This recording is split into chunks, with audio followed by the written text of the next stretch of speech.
sejam bem-vindos ao nosso canal e hoje nós vamos mostrar a história da nossa forja, uma parte dessa história, né? Nós vamos hoje mostrar a história da nossa família. Primeiramente, nossa homenagem a Dom Antônio de Orleans e Bragança, príncipe do Brasil, faleceu essa semana e como somos parte do movimento monarquista, fica aqui a nossa homenagem a ele. E aqui os brasões que compõem a nossa família. Os Pereira, Carmo, Silva, Dantas, Raffel. Uma longa trajetória que começou lá atrás em Israel, em Jerusalém. Somos descendentes de judeus da casa de Judá e de Benjamim, judeus sefarditas. E aqui na ordem mercedária. Obrigado. Peguei também tudo isso aqui. Maravilhoso. Tô dando um filminho.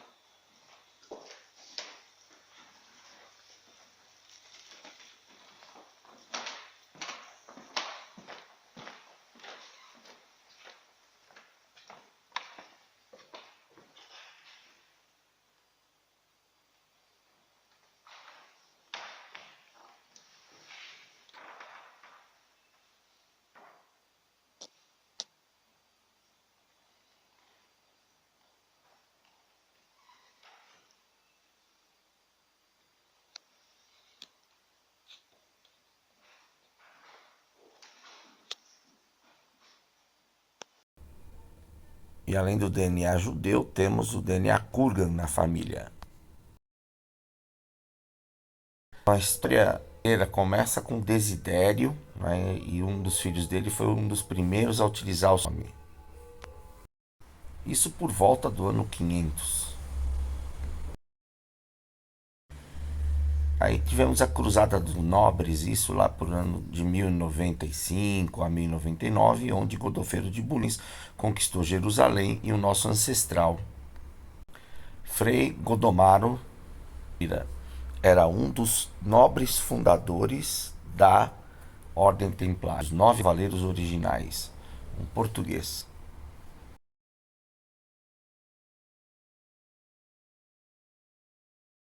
E os Pereira estiveram ativamente na fundação de Portugal, como cavaleiros templários, junto com Dom Gualdim Paz e Dom Afonso I, o primeiro rei de Portugal. E foi Dom Afonso I que os serviços prestados construir durante séculos a Casa Real de Portugal. Por exemplo, Dom Nuno Álvares Pereira, ele ajudou a elevar a Casa de Bragança. Então, em Esmeriz, a honra dos Pereiras, ou Quinta de Pereira, né, ou dos Pereiras, como é chamada, que é uma fortaleza ancestral dos Pereira. Estivemos ativamente envolvidos também na construção do castelo de Tomar e também como cavaleiros servindo neste castelo. O anel de Tomar se encontra aqui no Brasil, nos meus dedos, né, na minha mão. Então, quando falamos da família Pereira, da família dos Alves e Álvares Pereira, o Alves e Álvares é praticamente o mesmo sobrenome, com pequenas variações, mas a origem do sobrenome é a mesma. Mudou um pouco a região, a pronúncia. E agora vamos à chegada dos Pereira no Brasil. Esse quadro foi espetacular, né? Um quadro da chegada da Ordem de Cristo no Brasil, com a moldura comemorativa. Isso é para quem fala, não, templários não estiveram no Brasil. Lembrando, a Ordem de Cristo é a herdeira dos templários, que ela criou a escola de Sagres para poder fazer as navegações. Então, de ordem do templo do rei Salomão, a Ordem Templária se torna a Ordem de Cristo em Portugal. E a Ordem de Cristo que veio com suas caravelas para o Brasil para o descobrimento e depois fundou o nosso país. A nossa ancestral, Dona Ana Pereira, a degredada, né, porque ela foi acusada de bigamia, essa história é até engraçada. Ela foi acusada de bigamia porque o marido foi lutar numa cruzada e desapareceu durante 30 anos, ela casou de novo. Ela esperou durante mais de 30 anos. Ele desapareceu, ela casou de novo na igreja, alegando ser viúva. Só que aí o homem reapareceu e o bispo localizou a nobre de ter praticado bigamia. E aí ela teve que se retirar da corte e acabou vindo para o Brasil. Então a primeira capital do Brasil era em Salvador, então lá para lá ela foi. E aí teremos um dos seus descendentes, o Dom Francisco Pereira Coutinho, já numa posição elevada, né, no governo já da Bahia. E ali se funda a Casa da Torre pelos Garcia Ávila e os Pereira. E várias outras famílias proeminentes da Bahia. A Casa da Torre, importantíssima, hoje está em ruínas, mas para vocês terem uma ideia, a Casa da Torre administrava praticamente todo o Nordeste a partir da Bahia. E o ramo Dantas Silva da minha família vem da Bahia. Meu avô nasceu na Bahia, seu Abílio. Os Dantas Silva tiveram ativamente envolvidos em muitos acontecimentos na Bahia, como o de Canudos e a Guerra Sertaneja em 1918. Mas eu não conheci eles logo. Então eles vieram da Bahia, foi isso? Foi. Eles foram morar em Birigui. Birigui. Isso, é de lá de Birigui, tinha umas outras cidades lá que eu não lembro o nome. Até a família do vô e do pai ir para Oswaldo Cruz. Em Birigui, e nós morávamos em Oswaldo Cruz. Isso, a senhora nasceu em Marília. E aí a gente se conheceu. Tá? Tá bom. Porque o Zé Danta, que era marido da Duzinha, foi trabalhar na nossa oficina lá. Ah, tá bom. Entendi, Entendeu? entendi. Meu pai tinha uma oficina em Oswaldo Cruz depois. Quando saímos de Marília, nós fomos para Oswaldo Cruz, meu pai abriu uma oficina. Sim. Agora me explica uma coisa. E isso acabou acontecendo também até na Paraíba, como aconteceu na Guerra de Princesa, onde também parte da minha família esteve bem envolvida nas questões ali. E também o pai do Ariano Suassuna, famoso autor, escritor, esteta. Ô mãe, o que o João Dantas era do vô Abílio? Era irmão, era primo, era o quê? Era irmão. Irmão do vô Abílio, né? Isso. Que é o pai do meu pai, o Milton Silva. Exato. Isso. Chegamos em Pernambuco, para onde os Pereira, então, desenvolveram o seu grande centro de poder econômico, tanto em Recife quanto no interior, na região do Cariri. E aqui nós temos as questões do Vale do Pajeú, né, riquíssimo, né, com água, pasto, turmalina, Paraíba, enfim, aqui tem muita riqueza. E as guerras do Cariri, né, de Serra Talhada, que foi algo que mudou a vida de toda a minha família, né? Então, nessa região, né, realmente era chamada Bela, e depois agora é atualmente Serra Talhada. Meus ancestrais, né, Coronel Manuel Pereira, que foi ativamente envolvido na questão da Pedra do Reino, que aconteceu ali no Nordeste, em Belmonte, a cidade de Belmonte, São José do Belmonte. Foi o primeiro barão do Pajeú, depois Dom Andrelino Pereira, o segundo barão do Pajeú, Pereira Silva, né, a baronesa também, minhas ancestrais. Acontece a queda do Brasil Império, a proclamação da República, né, o golpe da República, o golpe republicano, motivados por causa que a princesa Isabel havia abolido a escravatura, eles queriam isso. Então, senhores do engenho motivaram o golpe, derrubaram Dom Pedro II e começou.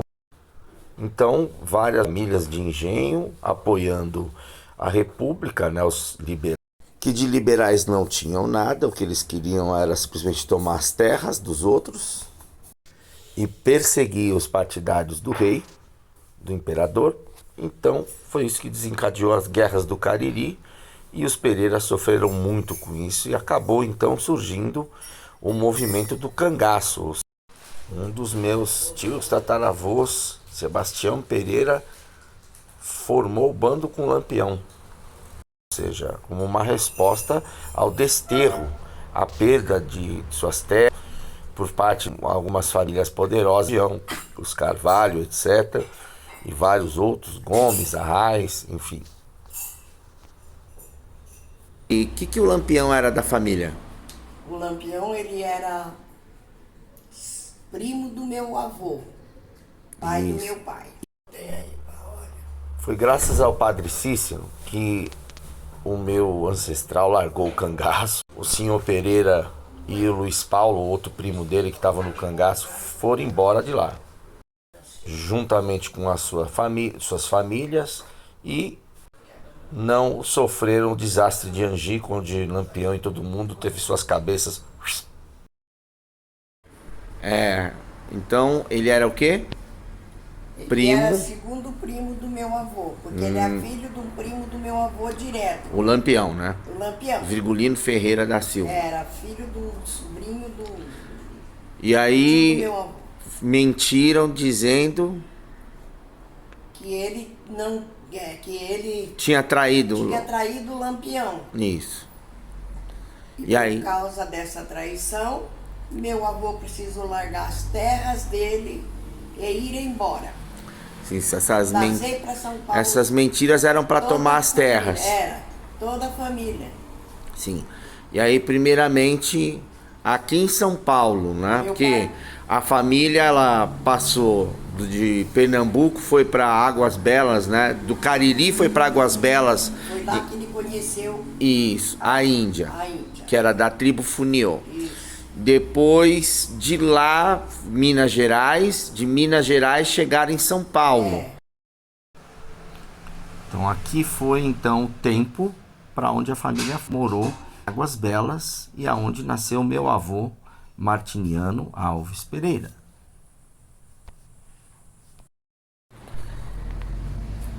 Olá, essa daqui é a dona Neuza Alves Pereira. Tudo bem, dona Neuza? Tudo. Mãe, eu queria fazer umas perguntas para a senhora. O nome do seu pai? Martiniano Alves Pereira. Sim. E o nome do seu avô? Pai do meu pai? Isso. Pai do vô. Antônio Pereira do Carmo. Perfeito. E da sua avó, por parte do vô Martins? Ela morreu há muitos anos, sabe? Uhum.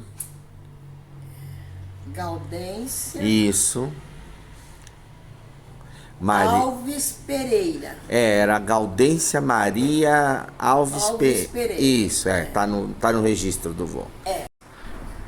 O que a senhora se lembra do vô Antônio? O meu avô, o pai do meu pai, ele sempre trabalhou em fazenda, ele tinha sítio.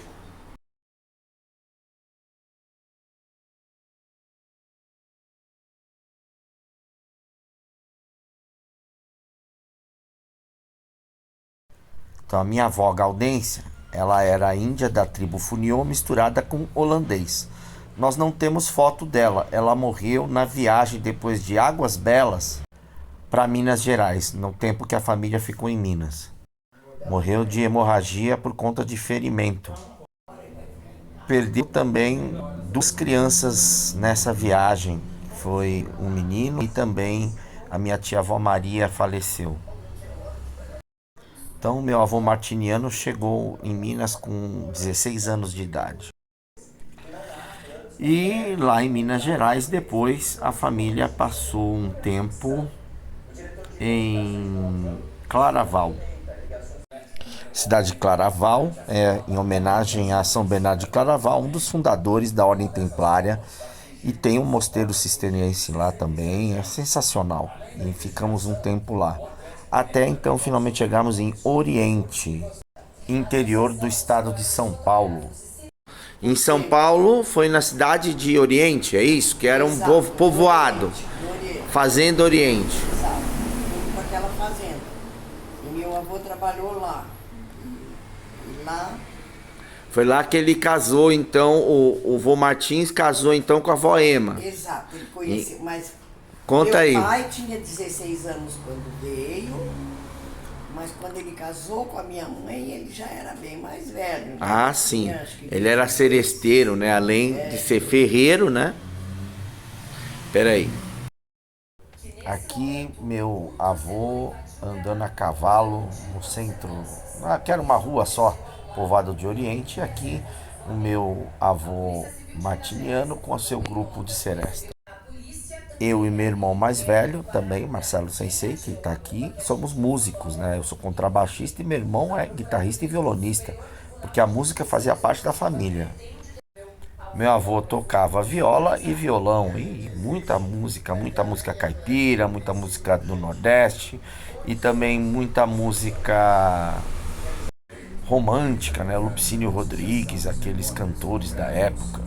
E deixa eu ver, como é que o vô Martins e o vô Abílio se conheceram? Eles eram compadres, era isso? não, em Oswaldo Cruz. Foi em Oswaldo Cruz que a família se cruzou? É, se cruzou lá. Não, o meu pai conheceu primeiro a Duzinha, que era filha do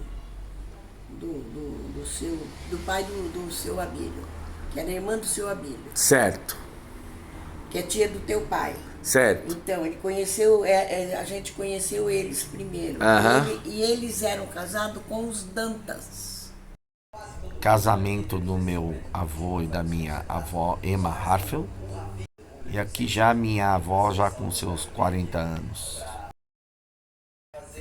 Nós vamos tratar do assunto do ramo Harfeld da família num vídeo separado. Amo muito a minha avó, muita saudade dela. O bisavô August, Klaus August. Então, é um ramo muito forte na nossa família, os Harfeld. De Oriente, a família mudou para Marília, que são cidades ali do entorno no interior de São Paulo. Então, em Marília, então a família tinha sítio, né? Coisa, o que o vô fazia, o vô Martins, com os japoneses lá em Marília, na época da guerra? Ah, e escondia no sítio do meu avô. Pra ajudar eles, né? Levava eles lá no sitinho que meu avô tinha e escondia eles lá nos barrancos que tinha, deixava eles lá e falava, fiquem quietos, a polícia tá atrás. Isso, porque por causa da guerra a polícia prendia. E como o vô Martins era casado com a vó Ema, que era alemã, o que acontecia com o vô toda hora? Não, lá em Oswaldo Cruz não, mas em Marília. Marília, é. Porque meu pai trabalhava na Anderson Cleito de Marília, foi trabalhar em Bauru. Quando meu pai foi para Bauru, na Anderson Cleito lá em Bauru, a polícia não dava sossego atrás da... Aí A polícia não dava sossego, aí ele prendia meu pai. porque o vô era casado com a avó. E a minha mãe não podia ir presa. Diz que o delegado falava, seu Martins, não tem jeito, né? Não, o senhor tem que ir no lugar da dona Ema. Porque a avó tinha Quatro filhos pequenos, ninguém queria arriscar. Aí o vô... Aí meu pai, vamos lá, vamos contar a verdade. E meu pai contava quando conheceu minha mãe. Que não tinha nada a ver com nazista. Isso. Nem com nada. Que o vô, o meu bisavô, o Augusto, o Klaus August, ele nem de nazista gostava, né? A gente era descendente de judeu, quase morreu no campo de concentração, teve que fugir. Ele era judeu, não gostava nem dos nazistas. Aí, mas os polícias não queriam nem saber. Alemão, vai preso. Exato, era o tempo da guerra. Exato. Quando estava acabando a guerra, eles ficaram caça às bruxas. E de Marília, a família mudou para Oswaldo Cruz. E lá em Oswaldo Cruz, meu avô abriu a sua ferraria. Depois ele vendeu o sítio. Lá em Oswaldo Cruz, que era na Negrinha, o sítio não dava muito dinheiro, vendeu e comprou um... A Negrinha era um bairro de Oswaldo Cruz, era isso, né? Para o pessoal não achar besteira aqui, não, viu? Tem que explicar. Chamava Negrinha mesmo. É. Ainda existe esse bairro. Era 5 quilômetros longe da cidade. Sim, eu já localizei agora, lá. Já tá tudo lá junto. É, agora é junto com a cidade, mas antes era a zona rural de Oswaldo Cruz. Era rural e era chamado de Negrinha. Isso. Tinha terras. Meu avô tinha um pequeno sítiozinho lá. Aí ele vendeu esse sítiozinho e comprou 4 datas, que a gente chamava aquilo de datas naquela época, para construir a casa. Ah, tá. Tipo como se fosse um lote. Lote, é. Chamava datas. É, datas. Que interessante. Ele comprou 3 datas com o dinheiro e fez uma casa lá. E lá ele começou a comercializar cabrito, leitão, leitoa, porque ele era fazendeiro, ele sempre tinha essas coisas e ele sempre fez as mesmas coisas. Porque eles perseguiam muito os japoneses, porque os japoneses lá no interior, no Japão, não falavam que tinha acabado a guerra. Isso. E eles aqui continuavam guerreando. E meu pai falava, Fica vocês quieto. estão presos. Então, aí eles falavam, mas senhor Martim, nós ainda estamos guerreando. Não, não estamos. O Japão perdeu a guerra.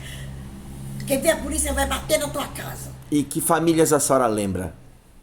Uma família que eu lembro muito bem, que ficou preso muito tempo nas terras, preso não, escondido, na terra do meu avô lá, era os Kobayashi. Ah, os Kobayashi, muito bom. Porque eles vieram muito antes para o Brasil, viu? Isso, sim, sim. Antes da guerra. Kobayashi é uma família muito grande. Isso. No Japão, né? Isso. E Muito bom, mãe. Obrigado.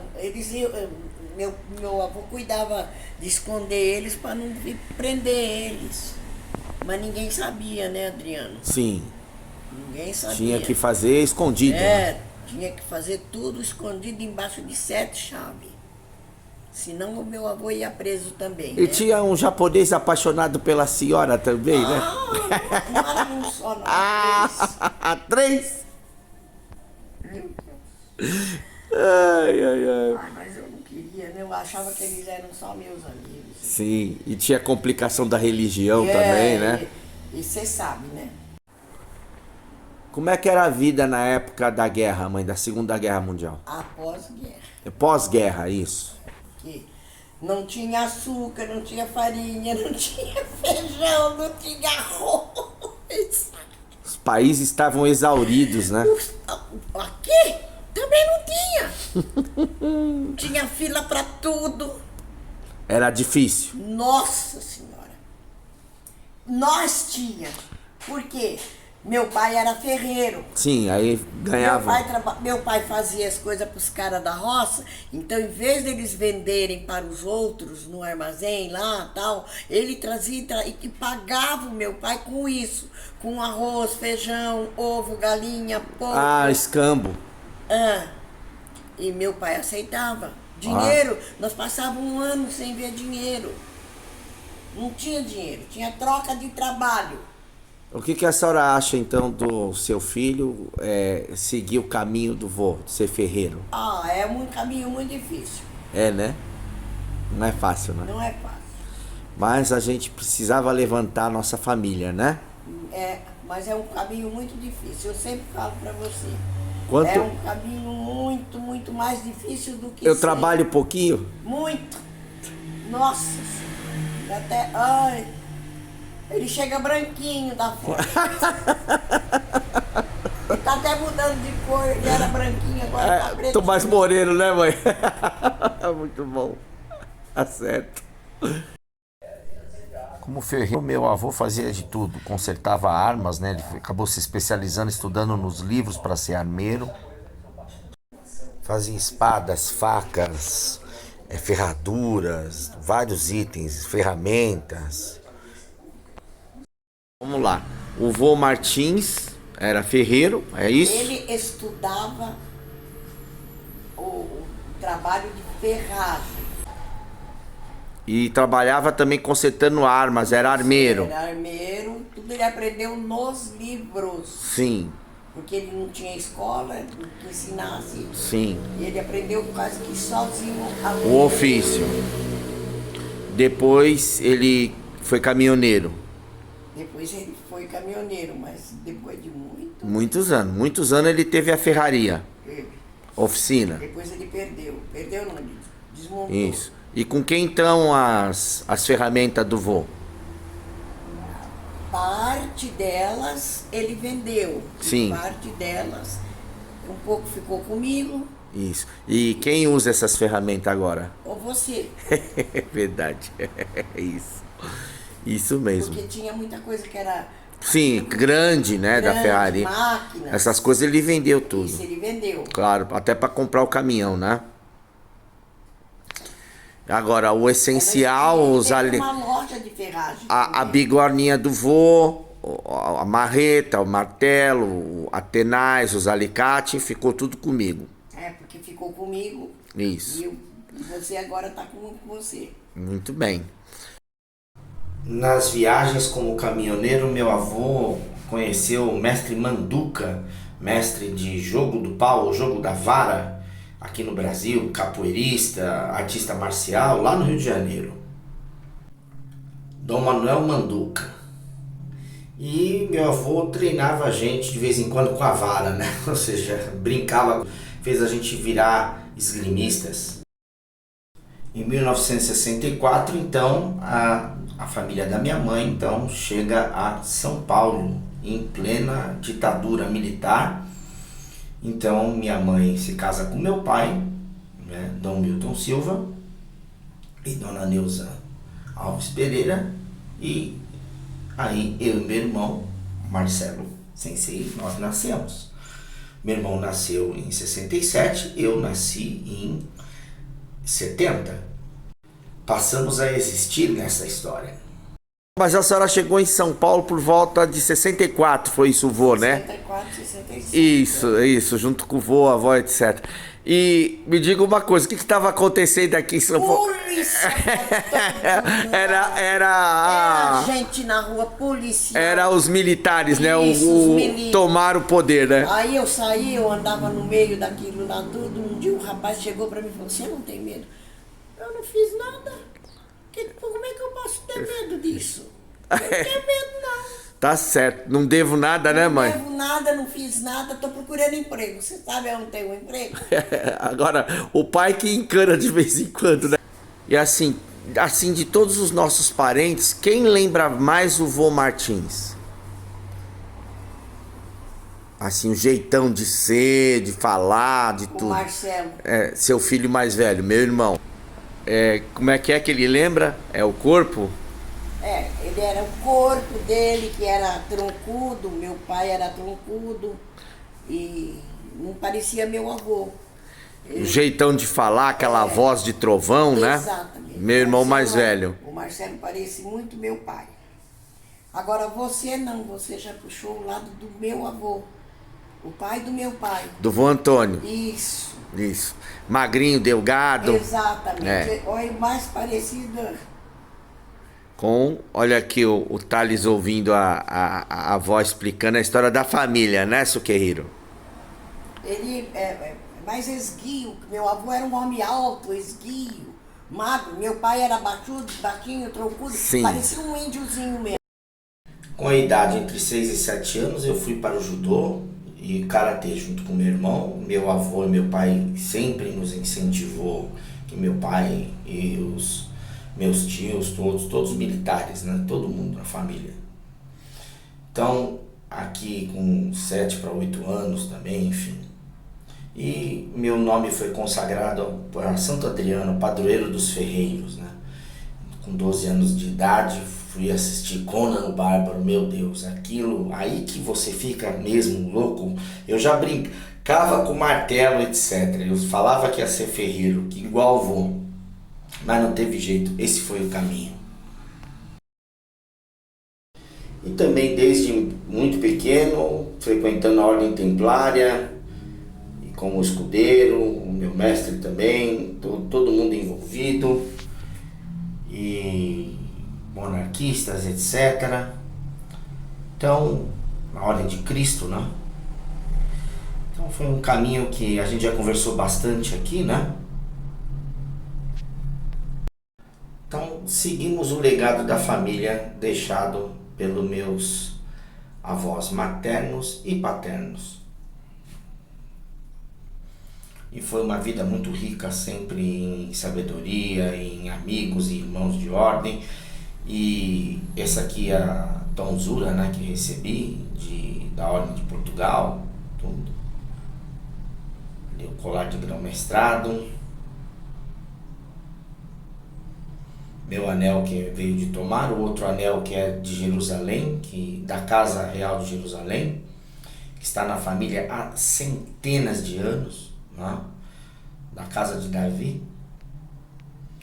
Enfim, foi trazido desde as cruzadas para cá, e são as coisas que guardamos com muito carinho, né? Não fazemos mau uso disso ou mesmo uso por vaidade, mas sim, quando investido do colar da ordem e das coisas, eu sei do peso e da responsabilidade de comandar os cavaleiros e damas dentro dos estudos, dentro das políticas da ordem, dentro das políticas de caridade, enfim, dentro dos trabalhos, enfim. Então, a vida da Ordem de Cristo é complicada, é muito trabalho, muito trabalho. O pessoal pensa que é glamourosa, não, é reuniões políticas, é complicações, é jogo de interesses de N partidos diferentes, de pessoas, mas nós devemos ser apartidários. Então, quando você senta naquela mesa, você tem que ser Jerusalém, você tem que ser apartidário. Estou sob a proteção do Arcanjo Miguel. Então, seguimos em frente, também de São Jorge, padroeiro da cavalaria. É uma honra. Meu irmão é marechal da ordem, ele tem o anel de marechal. E eu como grão-mestre eleito. Então vamos seguindo o nosso objetivo, né, junto ao rei, né, nosso rei e nosso imperador adjúdice, né, Sua Alteza Imperial Real, Dom Bertrand, de Orleans e Bragança, e as condecorações que estão na família. Então foi por todo esse motivo que nos mantivemos no caminho com muito ônus sempre, com muita dificuldade, não? A origem da família é nobre, mas não somos ricos, não, moramos numa casa bem simples. Alguns clientes já vieram aqui, nós temos história e somos honrados, mas não tem riqueza, não. Os bens materiais não são importantes, e sim os espirituais. Então, Thales, qual é a sensação de ser neto da Dona Neuza?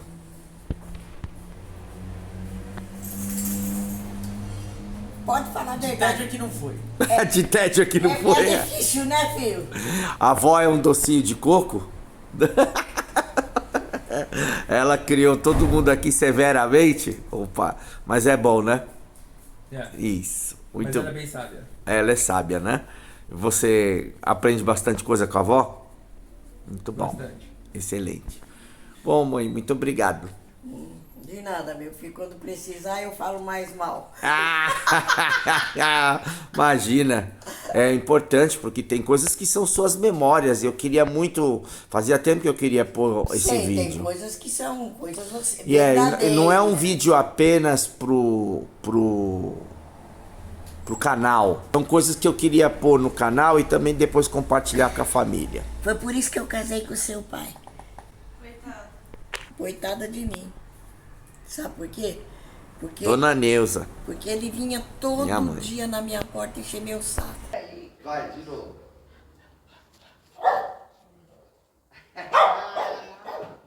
Eu vi ainda, que isso? Tá joia.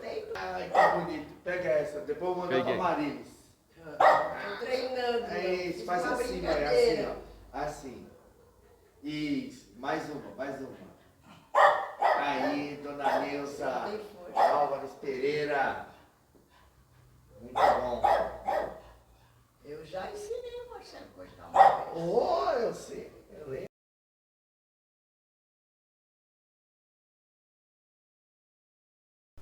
Então agora sim, a forja. Já havemos mostrado em outros vídeos um pouco da nossa história, a parte envolvida com o Japão, o meu mestre japonês, os meus mestres japoneses, né? E aqui, bom, basicamente a minha bancada, onde eu trabalho o tempo todo, né? E eu até dei uma limpada, porque às vezes eu ponho um pallet em cima também para trabalhar. E, bom, aí ó, Makita, dá uma força para nós aí. Fazendo aqui a propaganda da Makita. Né? Então, ajude o canal. Olha aí, com algumas das suas ferramentas surgem coisas muito legais aqui. Aqui as ferramentas do ferreiro, né? Que eu utilizo direto. Aqui espadas que estão em processo de fazer bainha, cabo, etc. Aqui peças que a gente vai acabando, um kusarigama, por exemplo, ó, mais um kusarigama que a gente fez aqui, uma pessoa viu o kusarigama que eu fiz pro Rafael San, ficou doido. E aqui é a mesa onde a gente tem o designer, né, com as peças, peças pequenas, grandes, onde a gente senta, faz laqueamento também, né, os trabalhos. E também os estudos com os livros de forja, os livros de forja do Japão, e forjas também no Ocidente, etc. Então a gente estuda o dia inteiro. Polindo.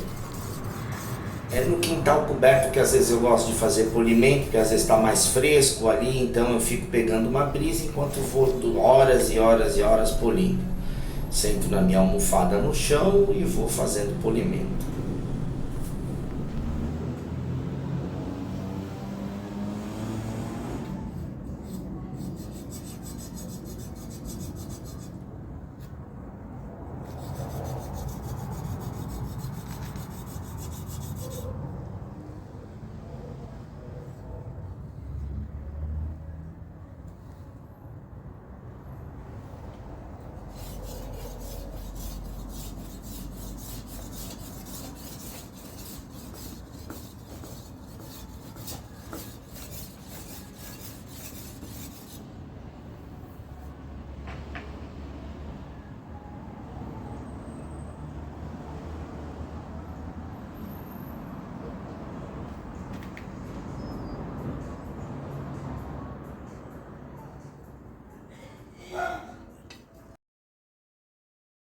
Tintas, lacas, pincéis e os aços que estamos trabalhando nessa leva agora aqui, mais ou menos, sempre gira aqui em torno de 10, 12 peças, fora tanto as peças pequenas, né? Algumas eu já entreguei essa semana, então estavam 12 peças, agora tem acho 10 peças que estamos trabalhando. Na parte coberta também fica o forno, né, onde a gente forja, e as bigornas, né, que eu arrasto lá para fora o que é necessário para utilizar, né, das mais leves às mais pesadas. Se engana quem pensa que para forjar tem que ter uma bigorna de 200 mil toneladas. A minha tem, a mais pesada tem 70 quilos. Fica travada num topo, e as mais leves em torno de 10 quilos, e é o suficiente para vários tipos de trabalho, além de madeiras maciças que também a gente utiliza para forjar. Por quê? Porque você quer uma superfície mais macia para não marcar demais o aço, principalmente quando a gente usa o martelo de madeira, então você usa madeira maciça, uns tocos de madeira, para poder fazer essa interação.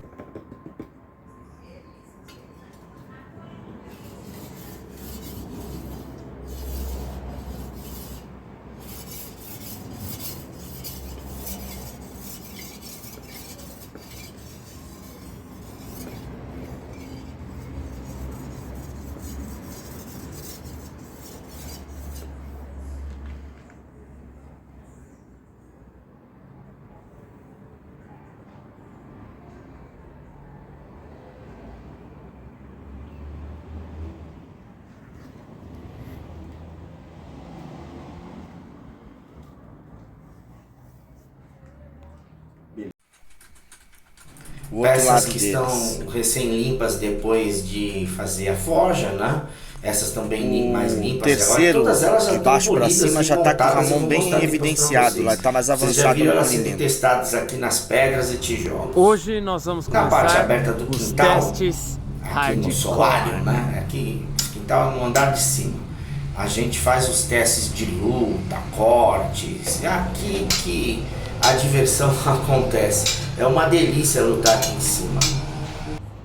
Meus vizinhos aqui é um pau barato. Fala Highlander! E aí? Como é que tá? E a Lapiana? Aí é um pau barato aqui. Todo mundo me conhece aqui no bairro porque nós moramos há muitos anos aqui na região. Apesar da gente mudar de vez em quando para outras casas aqui perto, mas sempre aqui no nosso bairro. Então, o Asamonô, ele foi criado, é uma técnica antiga que o Iaido não treina mais, tá? O Iaido moderno, e mesmo muitos estilos de Iaijutsu pós período Edo não treinam mais.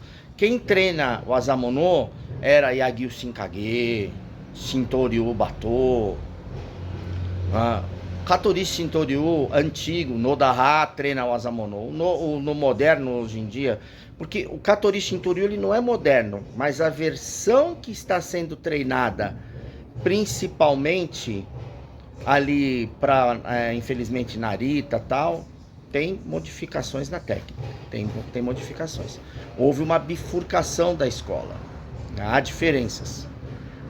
Então, os estilos antigos de Batojutsu para valer, e eu não estou falando de estilos de Edo Jidai, que foram somente modificados ali para fazer uma forma. Eu estou falando de estilos de combate, do Sengoku Jidai para trás, Muromachi e tal.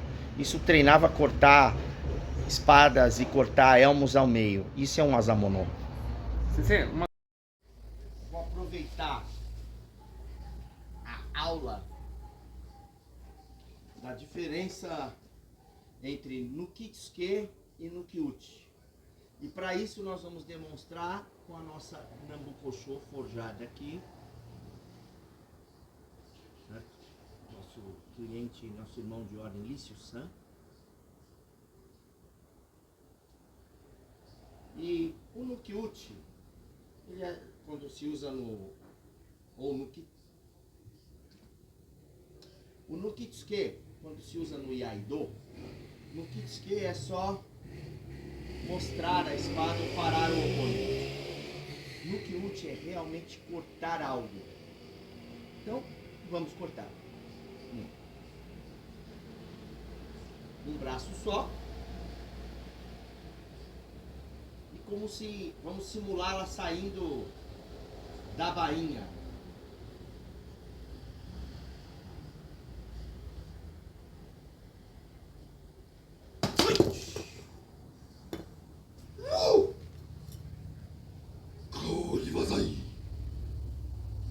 Shintoryu. Espada templária.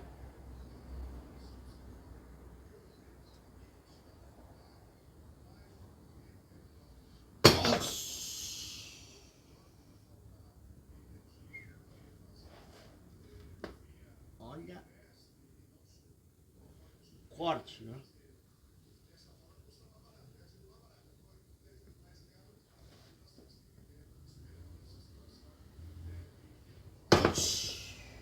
Maravilha. Intacta. Flexível e forte. Ok. Último vai ser a Nambukoshô.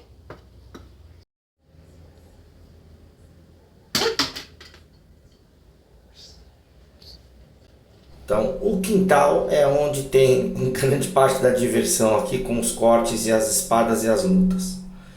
Aqui, subindo, a gente usa aqui essa parte aqui da escada na casa para poder expor a peça montada, para fazer tirar fotos, etc. Tal. Esse pano vermelho, já me perguntaram, mestre, por que você usa esse pano vermelho? Porque ele é parte da Ordem Templária. É um pano que a gente usa em determinados ritos, né? As cores da bandeira templária, o preto, o vermelho e o branco, tricolor, né? sim, a cruz vermelha, Kataná, então a bandeira, né, o bálsamo templário. Então aqui a gente expõe as peças montadas, tal, tira foto, e 10,60. vocês sempre vêm por aqui. Então, Ayasugi a gente brinca que fala que é o cantinho da exposição. Shojobo. Bom, aqui já fica as peças que eu estou trabalhando, muitas antiguidades, as minhas espadas pessoais também de uso, treinamento. Tem um outro quarto que ficam peças antigas, enfim, as antiguidades. E aqui a minha Bíblia de Jerusalém, onde eu faço as minhas leituras, a Cruz da Ordem, etc. Tá aqui o símbolo da Figan, que está sempre nas minhas orações, o meu mestre Tsukimoto Akira Sensei, e vários outros que estão atrás dele aqui nas fotos. Eu vou fazendo orações e agradecendo sempre. Então, um canto onde eu medito bastante, descanso bastante, e também depois de dias e dias de trabalho, que precisa, porque é pauleira, 14 horas de trabalho, às vezes 13, e além disso as aulas, e a gente não para, que é faca da Primeira Guerra Mundial. A gente não para, o tempo todo viajando ou trabalhando, aqui na forja, ou dando aula, dando curso, etc. E também a banda, enfim, estúdio. Então isso tudo toma tempo e tem que dar atenção para a esposa também, claro, senão já viu, né? Quem não dá assistência sofre a concorrência. Pois é. E então tem tudo isso, né? Mas trabalhamos sempre bastante as aulas para os atores, atrizes, os cursos de combate cênico, e aí o dojo.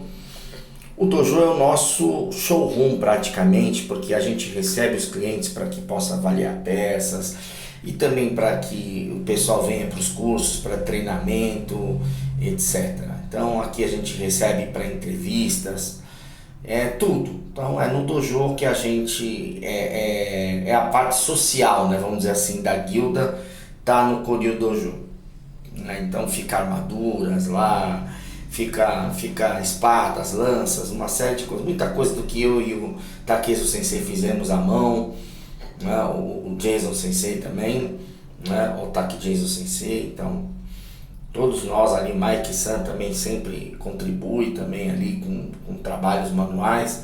Então o dojo tá lindo porque a gente trabalha bastante para deixar ele lindo, deixar ele todo arrumadinho.